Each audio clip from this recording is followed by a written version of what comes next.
digital payments, transforming the way you pay. And before I call on stage the honorable panel members, very briefly I would like to highlight the topics of discussion that would be covered by this expert panel. Future of contactless payments post-COVID-19, Cash Light, the path to a cashless economy of payments, tapping into the impending era of mobile payments, disruption in payments, lessons from global cashless leaders, and many more. I will not take much time on stage, and I will invite the experts who are the true champions in this particular domain.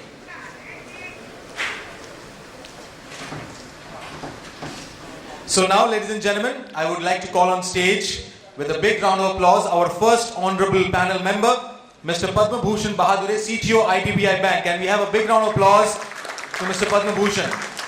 Padmabhushan ji, welcome to the India Banking Summit and Awards. We are delighted and honored to have you. Kindly take the dais, sir. Joining him, we have Mr. Srinivasa Muppaneni, Group CIO, Telangana State Cooperative Bank. Can we have a big round of applause for Srinivasa ji? Sir, welcome to the panel and welcome to the stage. We are indeed delighted to have you, sir. Joining them, we have Mr. Sandeep Indurkar, Head Digital Payments, ICICI Bank. A big round of applause to Sandeep. Sandeep, welcome to the panel, and we're extremely delighted to have you here.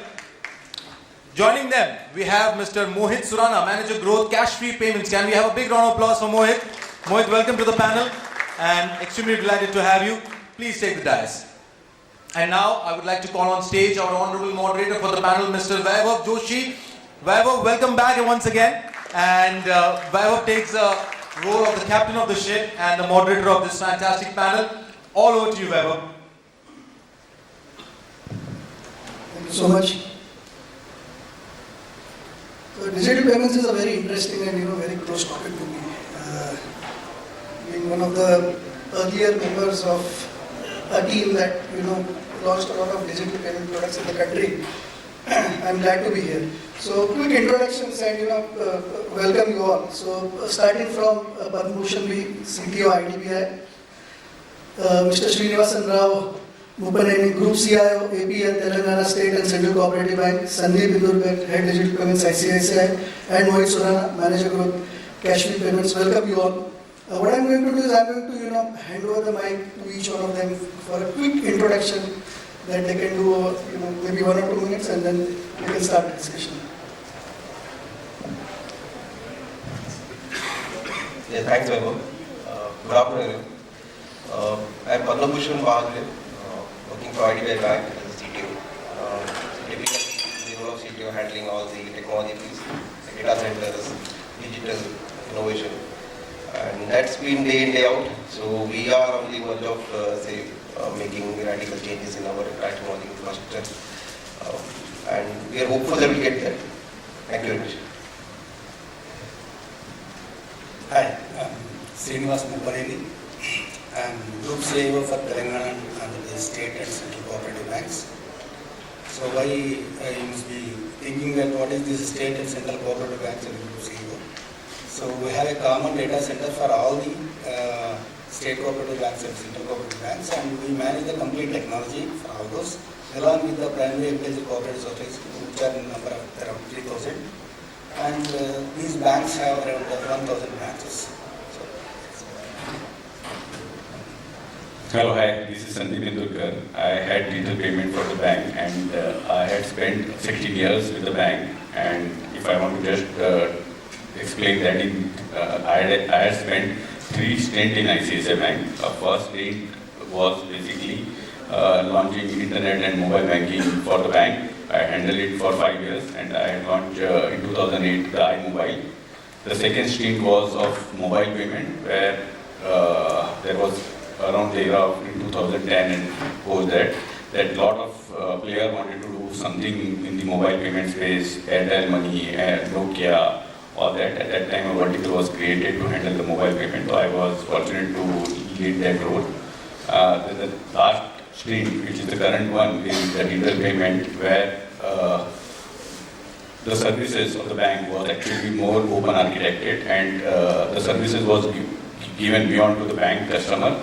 And we started with IMPS and then now UBI. And my role is actually involved in dealing with a lot of fintech players, providing jointly co-creating services for the customers. Everyone, myself Mohit Surana, and I am managing the entire compulsive business for West Zone. With the word compulsive, it means that the compulsion payment which is effective into government and education segment. So I am part of Cashfree's compulsive team for West Zone. And I am Vaibhav. I was there on the first panel. For those of you who came late, I used to be the Chief Digital Officer of Equitas Small Finance Bank, and before that I was with Yes Bank for close to 6 years. I was one of the founding members of the digital team at Yes Bank. Before that, I have been an entrepreneur. I had done 3 startups of my own, and this is the 4th startup that I am now embarking into. So I am now the co-founder and CEO of a fintech known as EasyPay, where we are on the journey of creating an MSME neobank in the country. So with that introductions, I think let's start the panel. So digital payments, a subject. Now, let me, spend some good 3-4 minutes on past history and, let us try to understand how we are where we are today. Okay. So for those of you who directly took a plunge into the UPI and the APS and, the automated digitized world, let me take you back to those days when ICICI Bank used to have an ICICI card and it would only work at ICICI ATMs. Remember those days, Sandeep? Yeah, I remember when I was a student, so both my parents are bankers, retired bankers now. My father used to have a Bob card and it would work at a Bank of Baroda ATM only. Why? Because it was a closed loop ecosystem. So the card was issued by the bank and the ATM was deployed by the bank. And you could use that particular ATM card only at that bank's ATM. Take a step back, what is banking? Banking is nothing but ledgers. What is payment? The first form of payment that we all know was a paper leaf known as a check. We all have checkbooks. And bear with me, because I like to tell the story when it comes to digital payments. And then we'll move on with the discussions that we are going to do. So those checks were also honest checks. And then came in something known as ACS or Automated Clearing House, ACH. Okay, remember those days when outstation checks used to take 3 days, 5 days for clearing. It would go to RBI's clearing house and then there would be authorization that would come in. So that was a very important step. Interoperability came in. Interoperability was brought in by NFS, or the National Financial Switch. When the NFS came in, you could actually use a particular bank's ATM card onto another bank's ATM. Master Visa were the pioneers of this when they came into the country.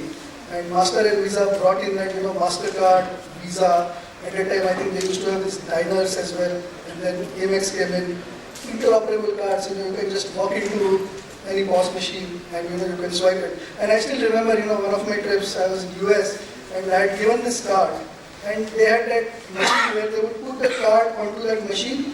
They would do like this. The impression of the card was taken and I was asked to sign the impression. And at that time, India already had the interoperability. We already had POS machines and interoperable ATMs.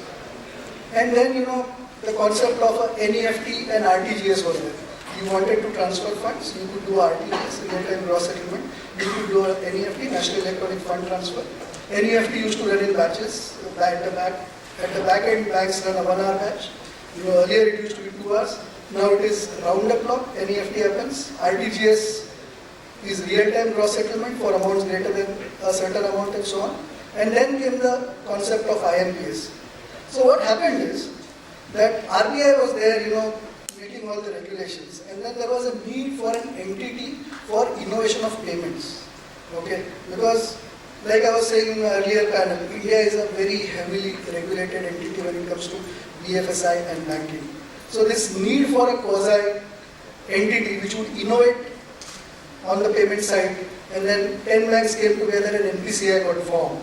And when NPCI got formed, all these innovations started taking place, whether it was NFS, whether it was IMPS, subsequently, the JAM story, Jan Dhan Aadhaar mobile story, where, every Indian was seeded with a bank account, Aadhaar was linked into it, and then, you have close to 940 million debit cards in the country. Then came the advent of, subsidies getting disbursed into bank accounts, and then you have APBS, Aadhaar Payment Bridge System. through which the subsidy actually gets transferred into your bank account.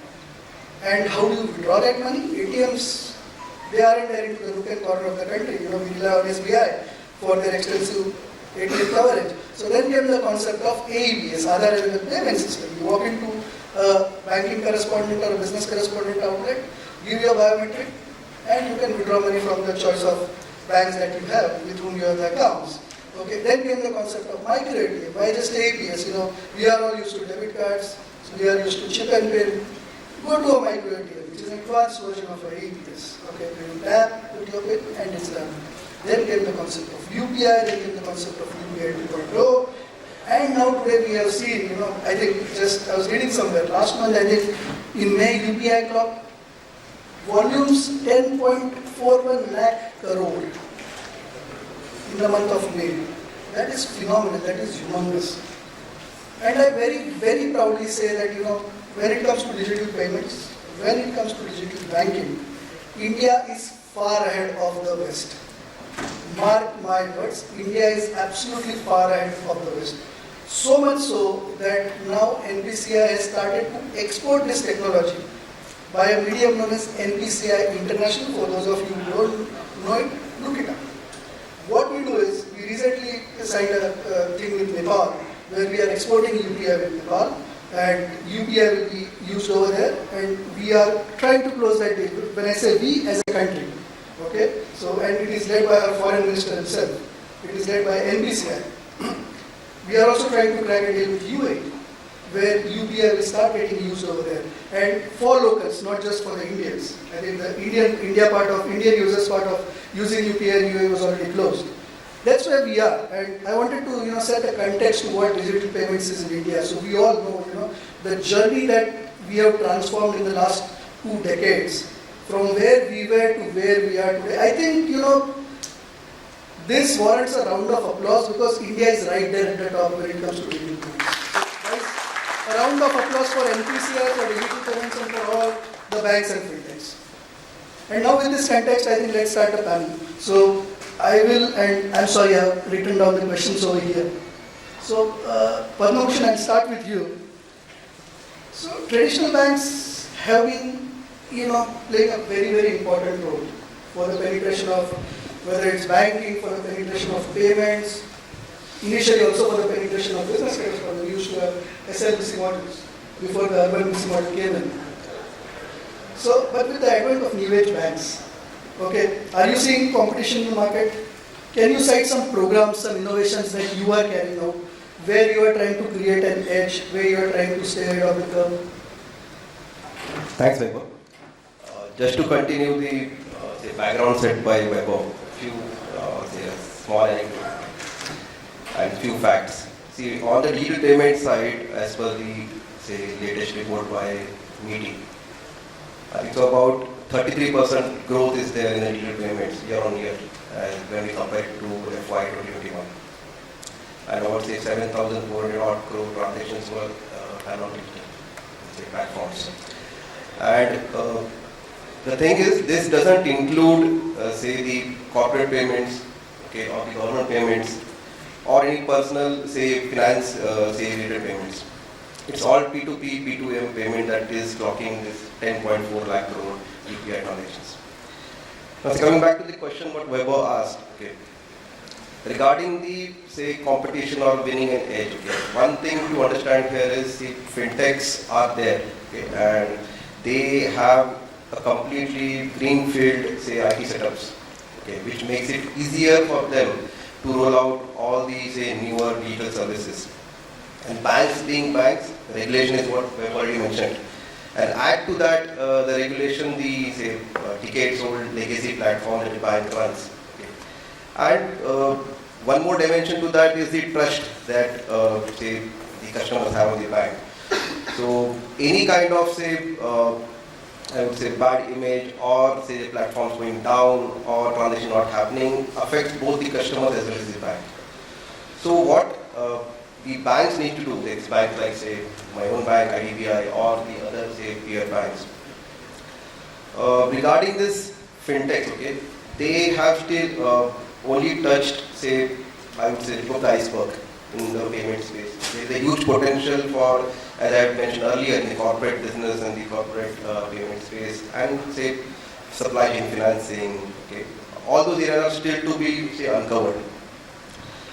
But for the banks to get an edge over, say, fintechs, actually it's more of a collaboration rather than getting an edge. As I said, those reasons for bank not being able to match the speeds of the fintechs, all those fintechs are, say, partners who are here and also, say, around the world. So bank has to take, say, I would say 5 areas where bank needs to collaborate with these fintechs or the new banks, okay, to remain competitive. So today we have the trust, we have, say, brick and mortar branches, but we don't see how long it will be there. Okay. For that, there are 5 areas. One is definitely the mobile apps. Okay.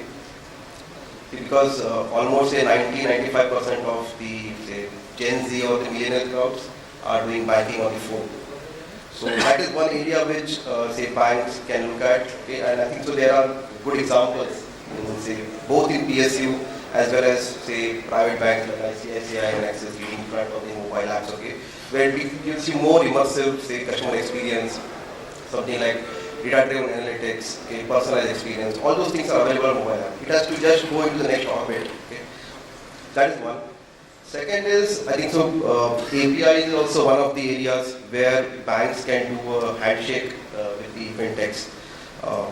A crude example is something like Google Maps we have, so not everybody draws the map, we just use the APIs of Google Map. So similarly, banks can also do a handshake with, say, the fintechs to pass on that information, definitely with all those, say, regulation, control, supervision. Okay.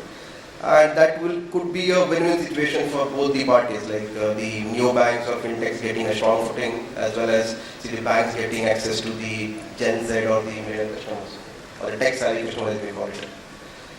Third area is on the digital ID. So today we have, say, all the cards which we are using for doing the transactions of payments. Okay, most of it, I think so, if not less, 90% of it is like where card is not present physically. So it's all, say, virtual. We are sending the information over the air. Now that, say, opens up the risk of, say, interception or frauds. So the card data needs to be masked. I think recently IBSA also is saying that it needs to be tokenized or some obfuscation needs to happen on the card data so that it will save the customer's interest as well as the reputation interest for the bank. That is one. Fourth is the, say, the IDs, okay, the biometric authentications or the facial recognition piece of it. See, today when you are working on, say, making digital payment, you can't be say, expected to type in, say, passwords, then OTPs, okay, and then probably there is some banks also using transaction passwords. So all these are basically hurdles and for the STP or the seamless journeys for the customers. So here something like the facial recognition or the biometric, with some banks already there, these areas could be taken up by, or this particular aspect of technology can be taken up by the banks. So in a nutshell, what I'm trying to say is, it is not as in beating the competition with the fintech. Okay, both have to work together and for the win-win situation. See, because I think so, Indian fintech industry is, I think, third largest fintech industry in the world, after US and China. And it's, according to some analysts, it's expected to grow about 3 or 4 billion in the next 4 to 5 years. So there is a good amount of opportunity available for both banks and fintech. So it has to be a collaborative. Thank you. So thank you very much. And you rightly said that payments is not just about retail payments or consumer payments. Payments is also a lot to do with corporate payments. And for those of you who, let me break it up for you. What Padmabhushan was trying to say. When you talk about a corporate, when you talk about a SME, normally there are a lot of payment receivables and payables that you need to make, which means they need to receive payments or they need to make payments. Now generally what happens is all these corporate entities, emerging corporate SME entities, they use some kind of an ERP over there, okay? And when they use this ERP, earlier what used to happen is the payment used to be offline. So there used to be a finance guy who would be creating the checks, he would get the checks signed by whoever is the authorized signatory given by the board, and then those payments should be made. Now the payments are so advanced that banks have actually gone ahead and created APIs, likes of fintechs like Cashfree have created API stacks which actually integrate with these ERPs, and right from within the ERP a payment is done. Let me give you an example. Okay, if you are talking about the manufacturing sector, or if you are talking about the FMCG sector, where there is the manufacturer, there is a distributor or a super distributor, there is a dealer or a distributor, there is a last mile. Okay, so when the ordering happens, and then when the payment invoice is raised and the payment needs to be done, now barring the credit period, let's leave that aside. When the payment has to be made, the payment can actually be made from within the ERP. And at the back end, there is a straight away API call, whether it's a NEFT API getting called, IBSA API getting called, UPI API getting called, depending on the size of the payment and the complexity of the payment, those kind of APIs get called, and the entry in a real-time basis get posted in the ERP. So the reconciliation becomes extremely simple. So yes, I completely agree with you. Banks have gone ahead and done a lot of innovations over there. And also on the other point that you raised, collaboration between fintechs, neobanks and banks, that's a very, very important part, because what has happened is, while a lot of the, and how do I put it, there is no right word, but I always consider, ICICI as a flag bearer when it comes to banking on the private side. Okay, so while a lot of banks follow the ICICI model, where the systems are developed and they have a tremendous amount of network, feet on street, branches, and they keep on innovating all the time. The new age banks have to actually, or the SFBs or payments banks, have to actually go ahead and tie up with this fintech, because the collaborative model always works. And whether you use fintechs or neobanks for distribution, or whether you use even for a small tech part of it, developing a small a middleware, for example, or developing a utility, or maybe developing a bot, it works because then agility comes into the process. So yeah, I think very good points. You want to add something on that? Yeah, just on the corporate side, okay. So not only for the big corporates, okay, but also for smaller, say, wholesalers or retailers who wants to make payments, okay. So there are say works going on for IMPS based remittances for the suppliers of the wholesalers, or something like say the virtual ATMs at the retailers outlet. Okay. So these are say work in progress. Soon these will see light of the day. Okay. And that's precisely what I'm trying to say about. Okay. See, one is about the retail, and there's a big chunk on the corporate. So these are the areas which say both banks and fintechs have to work together. Thanks. So Sandeep, moving on to you, I already said that I feel that ICICI is the flag bearer of banking in private banks. Still, other private banks came and picked up. Now banks are innovating at breakneck speed. Okay. So what, according to you, are the key ingredients for product innovation in this space? And can you share some examples or some scenarios or use cases that ICICI has been doing in this space? Yeah, ICICI Bank is actually leader in the innovation space. And if you talk about retail payment market, it is actually highly commoditized, and there is a cutthroat competition among banks to get business. Right? It is a bit easy to gain market share by buying the market share basically, and it is that much more difficult to retain and gain market share by partnering and by creating value for your customers, and thereby adding to your bank profitability. Right? Well, there's a reason in ICICI Bank, we always believe our focus is always in creating win-win proposition for our customer and for the bank. Innovation, to me, actually it is not only doing things differently, it is doing things differently, but it should be relevant and it should be addressing the core requirement of your customer's business, and it is actually should enhance or should bring in efficiency in the way the client operate and the client business works, right?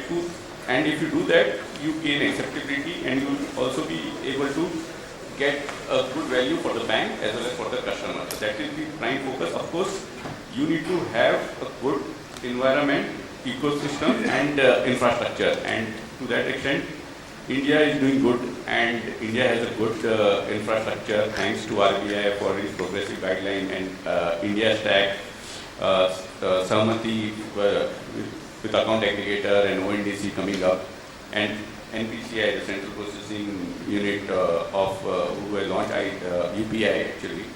It has opened a lot of Pandora box for opportunities, and there are a lot of innovations can be done with all these tools which are available, right? In ICICI Bank, we use all these tools actually to provide value to our customer, and it is now doing things differently and which is relevant and which is actually bringing trust. To give you some example, like for example, when ICICI Bank launched UPI acquiring for our merchant base, right?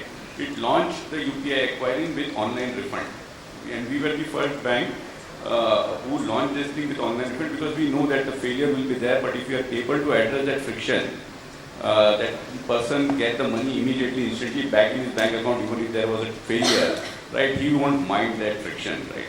So that is the way we always try to bring in our solution. Like for example, we launched our composite payout solution API. It was a single API which if you integrate, you will be able to do a payout using IMPS, NEFT, RTGS or UPI. That gives more convenience to the customers, and this API once get integrated, in fact, if there are any failures on one payment mode, it can get automatically shifted to other. So that means you are able to give a success guarantee. So that is always the thing is what USP you will be able to provide, right? Because since I said it is already commoditized, you need to create the differentiating factor. And you need to take that early mover advantage always in whatever you are doing. To give one example, that ICICI Bank launched this dynamic VPA was a concept bring in UPI was by ICICI Bank, and that has actually eased out a lot of merchant onboarding issues, and it was we were able to onboard merchant without much dependency of the customer, and it has also helped solve a CMS problem for a lot of business entities. So that is what basically always we try to drive, use these tools and try to create value proposition and try to retain market share without compromising on bank profitability. Thanks, Sandeep. So some very good points, and let me maybe try and break it down, a couple of those at least. So first one he said was, the customized solution, extremely important, and I'll come to that last. Second, he talked about, intelligent API stack. Intelligent API. So if one model fails, then automatically switch to the other one. And the third and the most important, talk about the dynamic VPA. So let me come to that, because I like to talk in layman language. I don't like to talk in banker's language. So you have a static. You all know what is a QR code? Yeah, you all know when you scan a QR code and the payment is done. So there is, when you go to a store, when you see a QR code, which is stuck over there or kept on a pedestal, you just scan it. That's a static QR code. So that actually gives you with the VPA of the merchant, so that you can make a payment to that merchant. The VPA is a virtual payment address which is linked to his bank account. What Sandeep spoke about is the dynamic VPA. So we all get electricity bills at home. So when we get the electricity bills at home, you would see a QR code on that electricity bill.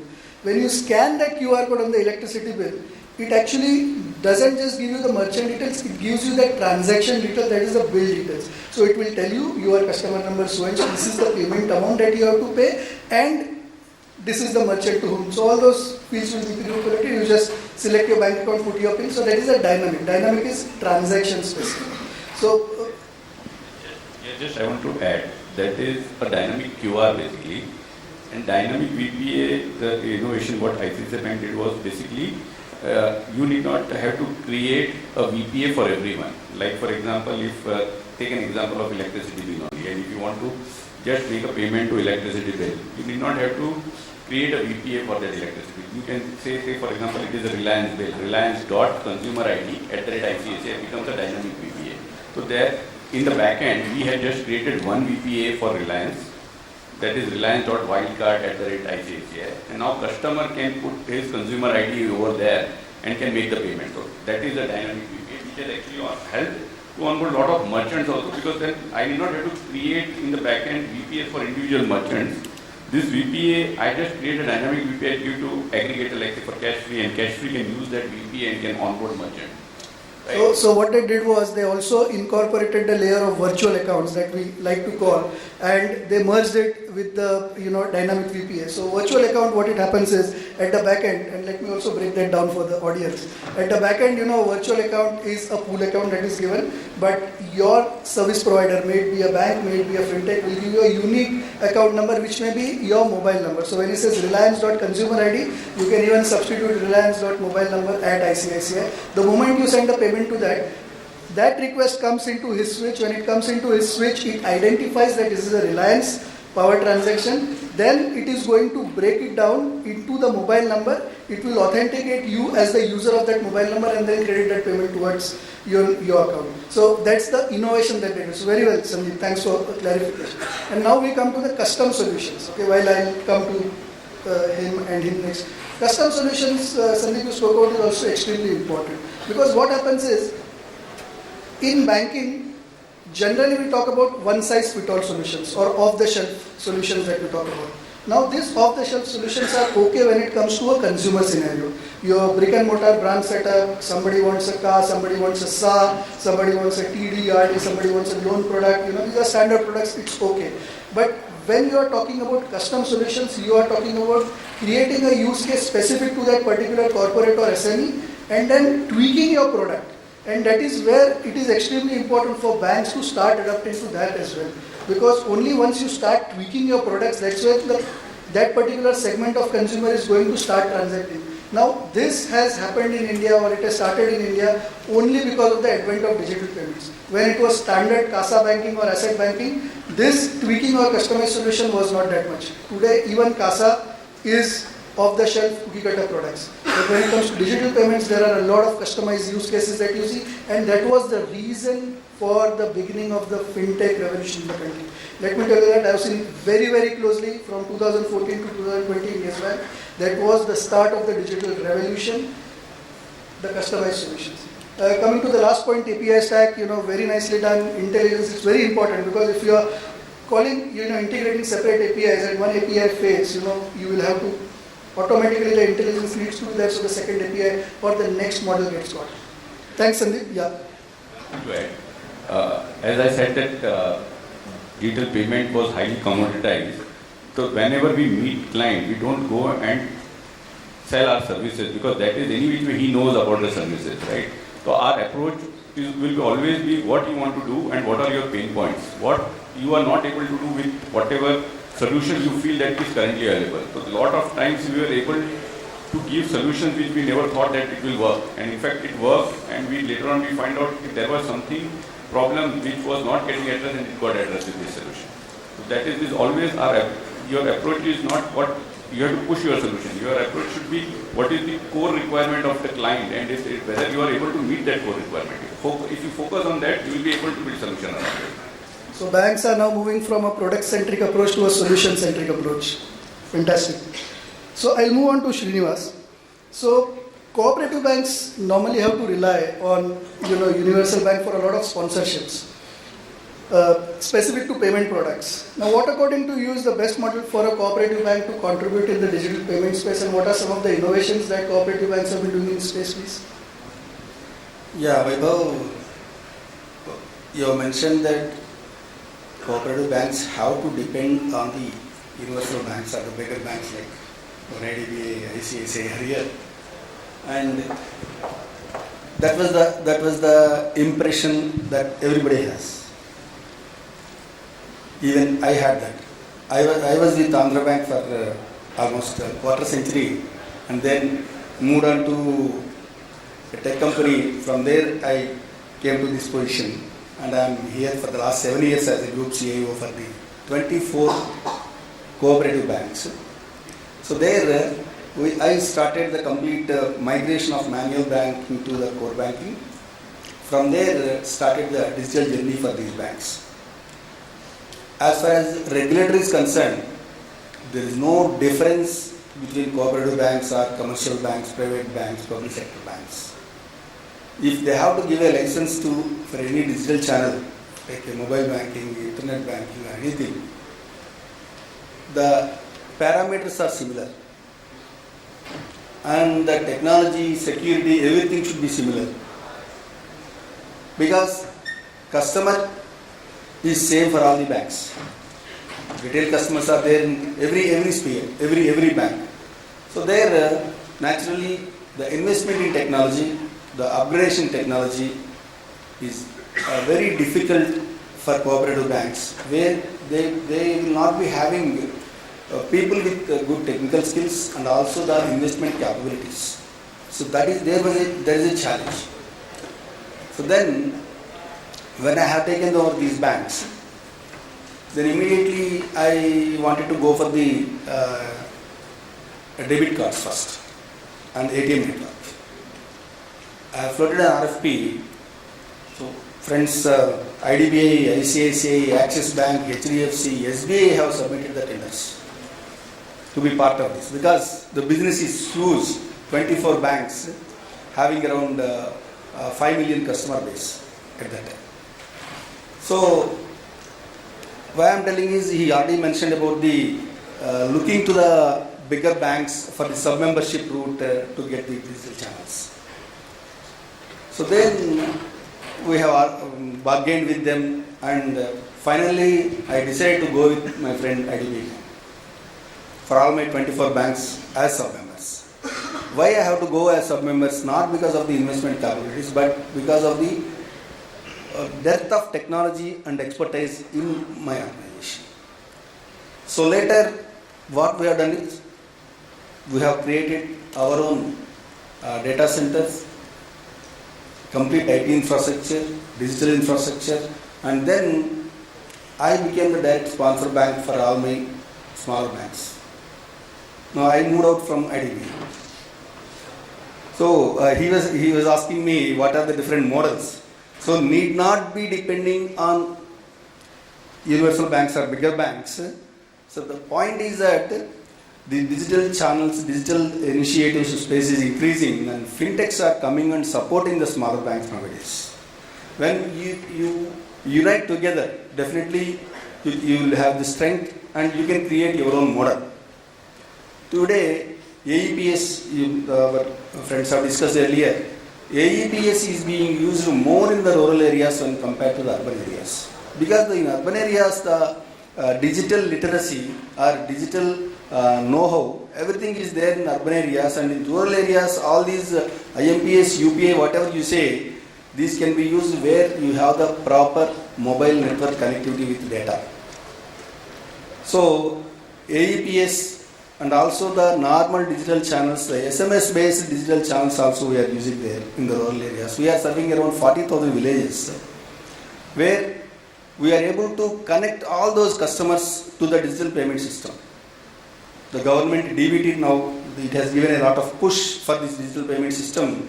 Whatever that we are discussing here about the QR code and then IMPS, UPI, trillions of transactions, these are really because of the reason of the penetration of our digital market, digital transactions into the rural areas. There the role of cooperative banks is more when compared to the commercial banks. Commercial banks always think about the profitability. Profitability, because end of the day everything boils down to the profitability at the end of the year. Whereas cooperatives have been set up or managed by the people who are members in that, and their main motto is to improve the service to the constituents there. So rural cooperative banks and urban cooperative banks together are around 2,000 banks in this country, where more than 70,000 branches across the country. In addition to these, 1 lakh cooperative societies who are actively dealing in this digital payment space across the country. So Government of India is also giving a lot of push on this, and NPCI rightly mentioned earlier. Today India is on top of the digital payments sphere, just because of the NPCI. In 2008-7, I was with Andhra Bank, I was handling the card division for Andhra Bank. So that time what we have seen is, we have a common ATM network for 5 banks, only 5 banks. So interoperability of the cards were only for those 5 banks at that point of time. So we started our own debit cards, our own ATM cards I can say, not debit cards, in the year 2000 itself. In 2000, our own ATM and our own ATM card only. It is not debit card. So later in 2001-2, we started debit cards in those. So Andhra Bank was the pioneer for credit card in the country, which brought the Visa in India in 1981 itself. So later, so in this journey, what happened is this digital space, slowly after NPCI's evolution, today all the banks are coming under interoperability, and I think India is very few countries where any debit card transaction should be routed to the national switch. In most of the countries, if your card is Visa, it will go to only to Visa switch. If it is Master, it goes to the Mastercard switch. But in India, whatever debit card it is, it should go to the NFS, NPCI's NFS. So cooperative banks are also not lagging behind in this. In every state in this country, cooperative banks are coming up like this, and they are making their own model. And RBI has come out with last year with a new regulation or new direction. An umbrella organization for the urban cooperative banks in this country is being set up, and the complete technology will be driven through that umbrella organization, where it becomes a centralized technology setup for digital channels and also the core banking for 1,545 urban cooperative banks. That is going to be the in the next 3-4 years, that is going to be there. And from that point, I think all my friends definitely will lose the business of urban cooperative banks' current accounts. And it is extremely important. I'll tell you why. Because at the end of the day, like he rightly mentioned, the cost aspect is a very important aspect. Okay, so for every type of a payment transaction, there is switching that is needed to connect to NPCI, and that switching cost is an extremely heavy cost. Same is the case with platform creation, product creation. And that is why cooperative banks have to, or generally go to these larger banks who have already invested in the switching, and then, for a small license fee, they go ahead and pass the transactions to them. The settlement happens to the larger banks. And with the advent of this new entity coming in, I think, very soon it should also move from the CBS and into payments as well. And then there will be, I think, one standard norms for all the cooperative banks. So amazing initiative.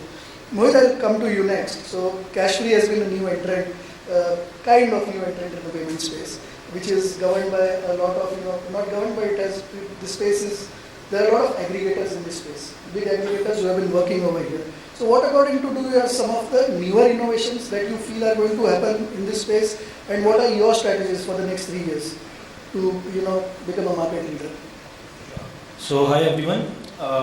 Like you said, there are a lot of aggregators, or there are a lot of entities who started this industry altogether. So I would like to take you back a little. I would give you an example of what online business is about, how we have advanced ourselves. Like if we go a while back, everyone used to transact using cash. If you need to buy anything, you would go to CFC centers, you would go to the local service provider or anyone, you would go personally there and you would make those payments, right? Now with the digital payment, it has evolved in such a way that anything it remains under your tip. You can with a single click, you can do anything, you can buy any of your services, you can do any of the payments which is necessarily be in a single click. So if we talk about the innovation that we are doing in the market, like there are all the aggregators. We are the newer entrants in this market, and we can proudly say that we have been exploring this market since last 7 years.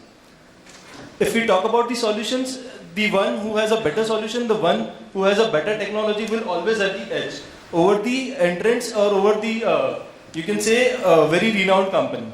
So if we take an example of what Nokia was doing, Nokia was a very renowned company, but then they failed to adapt to the new technology.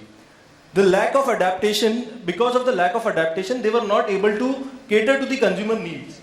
That's what Cashfree fits into. We are innovating every day. We have a lot of technology. We can cater to any needs that the industry is seeking at the moment. If we talk about the innovation that we have done in the market, we are the ones who have literally started link-based payouts. Today, if we speak about, there are a lot of aggregators who can collect payments using link.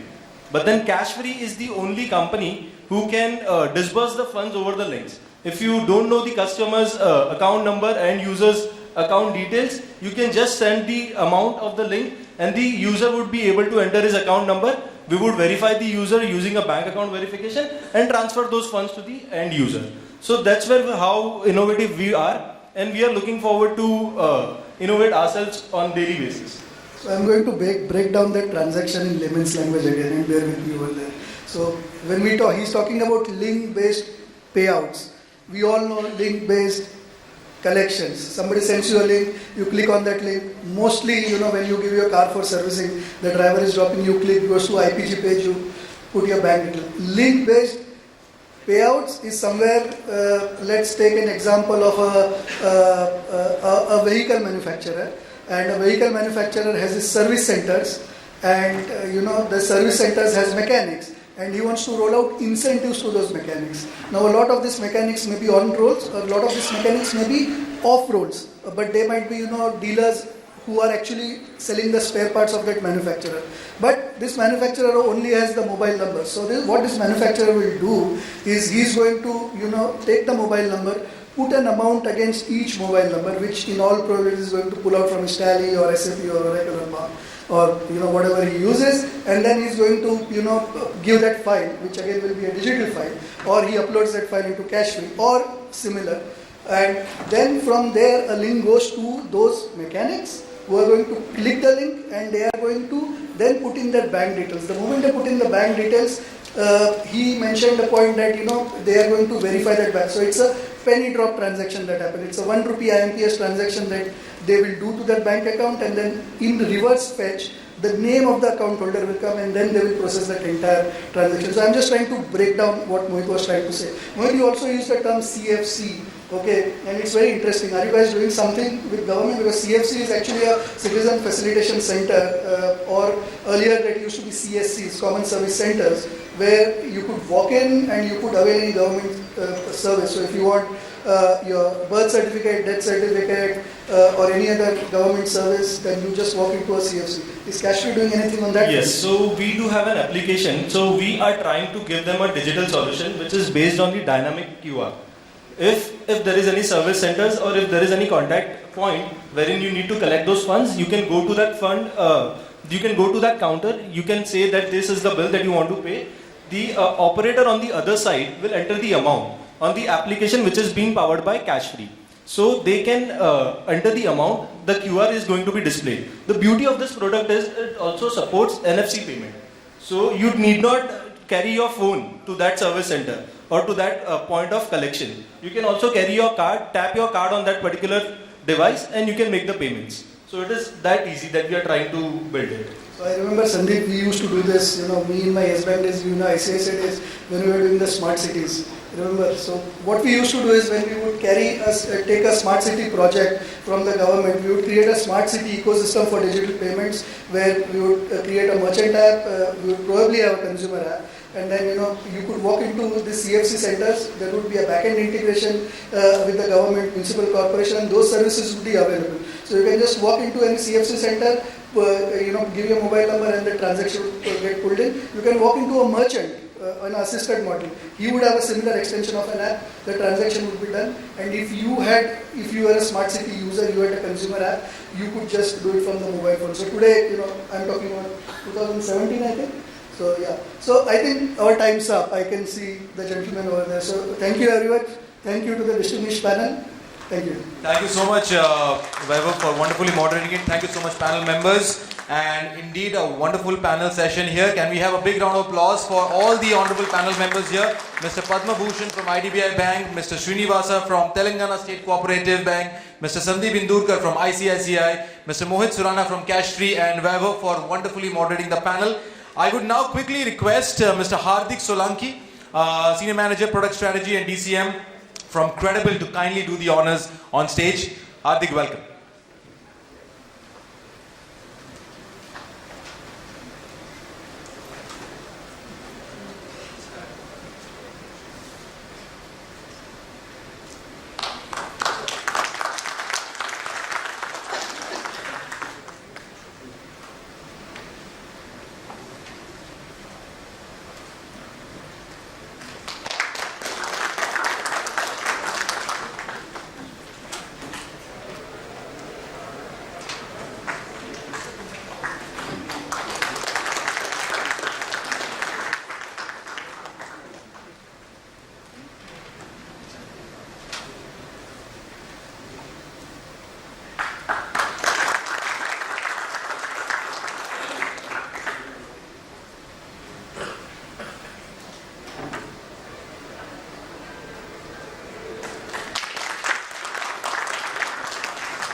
I would request the distinguished panel along with Hardik to kindly pose for a group photograph.